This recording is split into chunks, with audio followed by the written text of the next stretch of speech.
God's law was given so that all people could see how sinful they were or how sinful we are. Kung walang batas, hindi natin malalaman kung nagkakamali ba tayo or hindi, di ba? So, kaya ginawa ang batas para malaman natin kung ano yung mga mali at kung ano yung mga hindi karapat-dapat.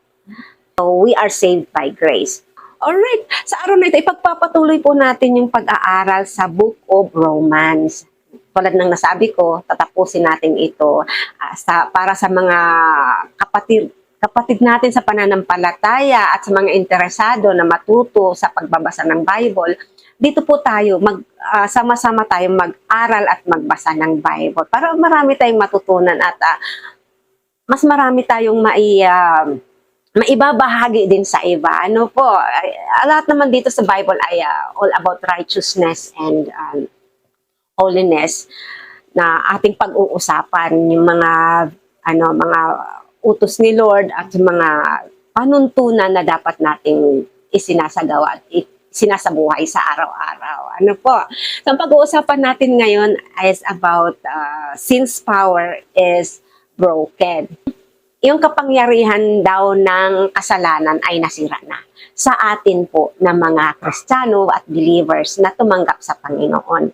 So, at sa buong mundo, nasira na po yun, yung power ng sin. Kasi, yun nga, dahil kay Jesus sa kanyang kamatayan sa cross, inialay niya ang dugo niya at buhay niya upang tubusin tayong lahat sa pagkakasala, sa kadiliman. At ang sino mang tatanggap sa Panginoong Jesus bilang kanilang tagapagligtas at magkaroon ng personal na relation rather, ay magkakaroon ng daan o ng tulay patungo sa Amang Diyos at magkakaroon tayo ng karapatan at karapatan bilang mga anak ng Diyos. Kasi yun ang dahilan kung bakit namatay si Jesus sa cross upang tayo'y ma-restore yung ating relationship with God at tayo tawaging mga anak ng Diyos muli at maging kaibigan na rin niya. Tulad ng pag-aralan natin nung nakaraang Bible reading time natin na tayo ay tinawag ng mga anak, hindi lang mga anak, kundi mga kaibigan na rin ng Diyos dahil kay Jesus. So, bago tayo magpatuloy, tayo po munang manalangin para magkaroon tayo ng guidance. Ano po? Panginoong Ama na nasa langit, na mamahal sa amin at gumagabay sa amin. Sa pangalan ni Jesus na inyong anak, kami po'y lumalapit at humihingi ng tulong upang kami gabayan at tulungan sa aming pagbabasa ng inyong banal na salita.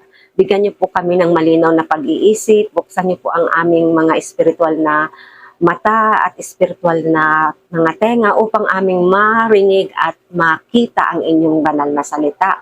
At linisin niyo po ang aming mga puso upang amin itong maintindihan at aming maunawaan kung ano ang ibig niyong sabihin. Gabayan niyo po kami sa tulong ng inyong banal na espiritu at proteksyonan niyo po ang oras namin ito ng pag-aaral ng inyong banal na salita na walang kaaway o espiritu ng kaaway ng Satan na mag-aligid upang kami istorbohin at pigilan sa aming pag-aaral ng inyong banal na salita. Bigyan niyo po kami ng matalinong pangunawa at matalinong puso at isipan upang aming ganap na maintindihan. Sa pangalan ni Jesus, Amen.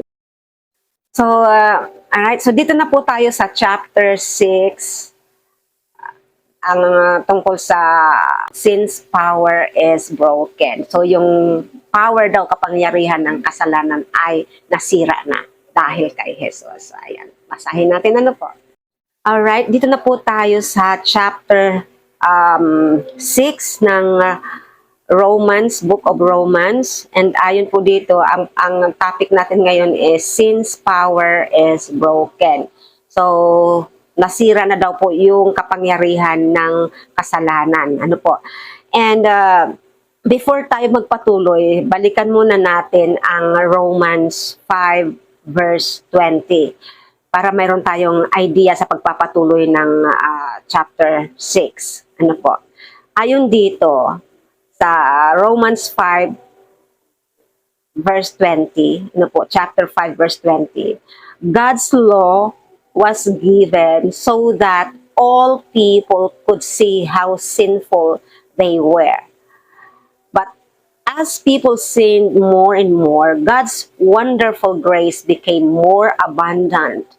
So just as sin ruled over all people and brought them to death, now God's wonderful grace rules instead, giving us right standing with God and resulting in eternal life through Jesus Christ our Lord.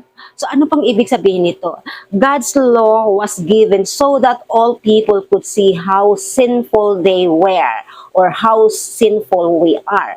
Kasi ang batas ay ibinigay, kung walang batas, hindi natin malalaman kung nagkakamali ba tayo or hindi, di ba? So, kaya ginawa ang batas para malaman natin na mali yung mga bagay, kung ano yung mga mali at kung ano yung mga hindi karapat-dapat. At dahil nagkakasala ang mga tao, di ba? But as people sinned more and more, God's wonderful grace became more abundant. No? Naging mas abundant daw yung grace ni Lord dahil sa mga pagkakasala ng mga tao. Bakit? Kasi pinapatawad at pinapatawad tayong paulit-ulit. Ganun ka-abundant ang pagmamahal and grace ni Lord sa atin. What is grace? It is an undeserved blessing, undeserved kindness, undeserved gift, undeserved tayo sa mga bagay na binibigay ni Lord sa atin dahil sa ating mga pagkakasala. Nung mga tayo hindi pa nakakakilala at nandoon pa tayo sa mga panahong nagkakamali at nagkakasala tayo. No? Yung explicit, ano yung explicit sin? Yung mga talagang kasalanang binanggit ng Panginoon na hindi natin dapat ginagawa. So pinapaliwanag ko lang po sa inyo na ang God's law ay binigay para malaman natin kung ano ang mga kasalanan at kung ano ang mga bagay na hindi kanais-nais sa mata ng Diyos. At hindi kanais-nais at hindi dapat na ginagawa ng mga anak ng Diyos. So kaya ginawa ang law. Okay po, but we are saved by grace. By grace po tayo ngayon. Hindi na tayo sa law kasi pag sa law, walang maliligtas. Lahat tayo nagkakamali eh. So we are saved by grace.